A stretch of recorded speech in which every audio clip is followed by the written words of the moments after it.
Nous sommes à la décharge de Mbobos, un immense dépotoir de déchets urbains et industriels à perte de vue, implanté à la périphérie de Dakar à la fin des années 60.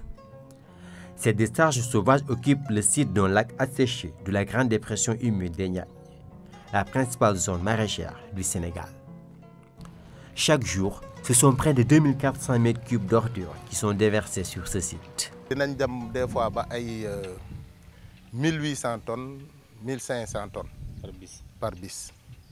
Dinañ dem rotation yi dina dem ba ay des fois 250 ba 300. am na ñoo xam ne huile lañ fiy sotti, am na ñoo xam ne ay produits déchets médicaux lañ fiy indi, am na ñoo xam ne ay aliments yoo xam ne yu périmés la ñu indi ko fi, mais nit ñi aussi am na ñoo xam ne buñ ko faree dañ koy jaayaat. Seulement, comme tous les débris recyclables d'une décharge, les déchets de Mbobos constituent un trésor pour ses récupérateurs. Ici, rien ne se perd, tout se transforme. La valorisation informelle des déchets concerne aujourd'hui une grande masse de population, tous âges confondus. li fiy dund war na mat junni wala junni ak juróomi téeméer mbaa mu ëpp ko ay jigéen ak góor ak xale ki ñoo fi nekk te ku ci nekk soo fi xëyee am fi sa nga li nga xam ne mooy sa wërsëg. mën naa ne fer bi ëpp ci Sénégal tey fii lay génnee fii ci décharge bi lay génnee gis ngeen léegi camion remorque bi fi génn chaque jour mu sol fi perméable ca xoolal li yëpp ay ëmb perméable la donc bouteilles yi noonu màcc moom daal fi mu toll nii ci gérance bi la ñuy wax. Tout autour de la décharge se construisent des centaines voire des milliers d'habitations. Ce paysage qui se prête mieux au maraîchage et à l'aviculture périurbaine a cédé au fil des ans à ces montagnes d'ordures, ce qui est sans risque de santé publique. Les conséquences sur le problème de la santé, c'est que nous avons les infections respiratoires aiguës, communément appelées IRA. L'air qu'on respire, c'est un air vraiment sec. L'environnement est vraiment pollué parce qu'il y a les polluants qui sont là, il y a les pneus qu'on est en train de brûler et les immondices qu'on est en train d'incinérer. Donc vous voyez tous ces fumées-là, donc c'est la population qui va absorber tout ça. Également aussi, il y a le maraîchage qui constitue un danger de santé publique parce que tout simplement, le produit fini du maraîchage va être écoulé sur le marché de Dakar. Véritable bombe écologique, Mbobos résiste encore et pour combien de temps à sa fermeture? À Kaolack, capitale du bassin arachidier, la ville peine à trouver une solution durable à ces ordures. C'est le cas de ces décharges sauvages implantées au milieu de ces habitations au quartier de Boustan 2. Les gens sont venus habiter le lit du marigot. Alors c'est les populations elles-mêmes qui achètent les ordures pour en faire des matériaux de remblai, pour lutter contre les eaux en période hivernale. À ce problème récurrent, la municipalité ne trouve qu'une alternative. Déguerpir les occupants et créer dans la même foulée une décharge finale ici à Tiofak. C'est une solution provisoire, parce que comme vous l'avez constaté avec moi, ici les ordures sont déposées à même le sol et laissées à la nature. Les gens viennent l'exploiter n'importe comment, avec les risques d'agression de l'environnement que nous encourons.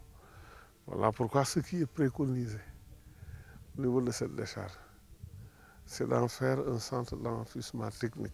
C'est prévu dans un projet qui est déjà ficelé avec la Banque islamique de développement.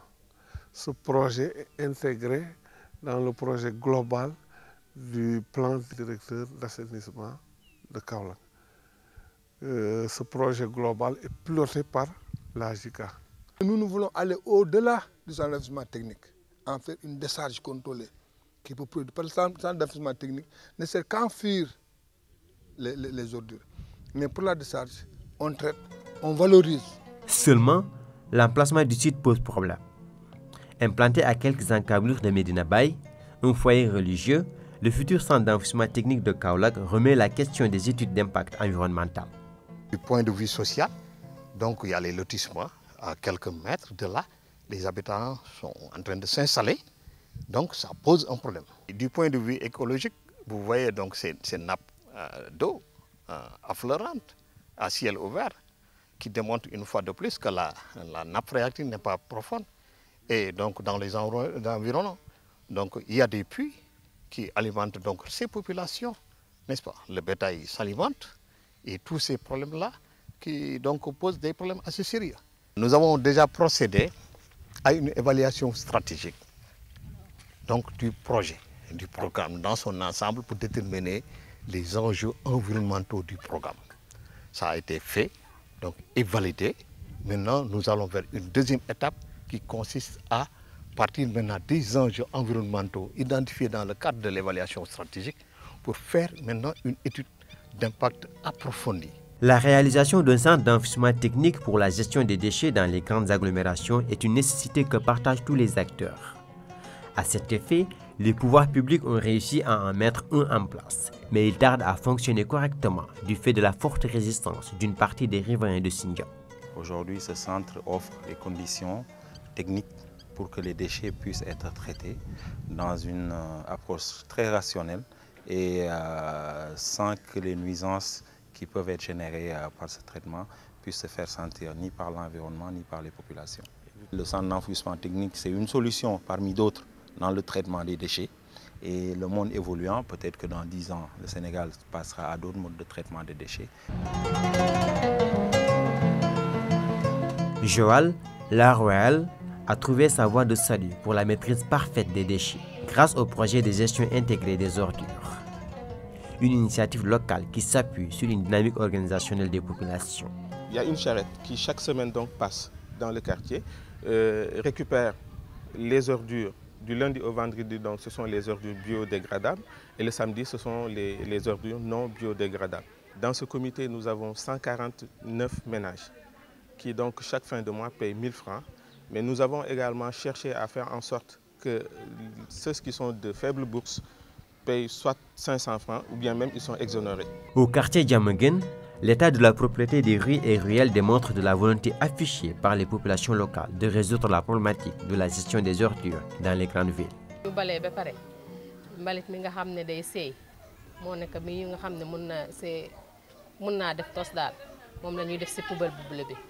nga xam ne du seey nag moo maanaam mbuus yeeg kayit yu dëgër yeeg nga xam ne daal mun du seey daal moom la ñuy def si poubelle bu gris bi. kër goo dem rek boo balee ba pare rek da ngay dal di tànn da ngay jël sa ñaari poubelle daal teg fii sa poubelle bi seey ak bi dul seey nga dal di jël kubéer yi dal di tànn bu ci nekk daal nga def ko fi nga ko war a def dal di dem sotti. Ce système de tri sélectif expérimenté depuis 2006 a pour finalité de promouvoir la valorisation des déchets à une large échelle. On a appris ça aux élèves, on a appris ça aux ménages. Et quand les gens l'ont bien intégré et ont bien compris la portée, on a commencé à mettre entre leurs mains des poubelles. Et le tri ayant opéré, la charrette, chaque matin, passe devant chaque ménage et apporte ici la matière. Et les ouvriers qui sont là reçoivent la matière, vérifient, nettoient encore un peu, forment les andins et commencent à y verser les eaux usées. Parce que les populations voisines acceptent de nous apporter les eaux de cuisine, les eaux de ménage, les eaux de linge. Et on verse dessus pour humidifier la matière. Maintenant, on doit retourner quand la température monte, jusqu'à 75 degrés et quelques. Si on laisse comme ça, ça risque de brûler. Et de brûler aussi les éléments qui font le bon engrais, qui font le bon compost. Si vous regardez, il y a déjà un andin qui est arrivé à maturité. Il y a l'autre qui est en cours. Et il y a ici le compost obtenu qui ressemble à du sable. Évidemment, on tamise entre-temps pour avoir la matière la plus propre. La première année, on a donné gratuitement. La deuxième année, on a commencé à commercialiser. Vraiment, pour une valeur de 6 000 francs sur le marché, on donne ça pour 1 000 francs. Pour que les populations y accèdent et voient l'intérêt. Mais pour qu'on trouve aussi un peu de moyens pour entretenir le milieu et motiver à nouveau ceux qui s'y investissent. Ça dépasse le marché local, parce qu'il y a des gens qui viennent même de Nouakchott pour venir acheter ici. Il y a même des gens qui viennent de Gambie qui viennent acheter.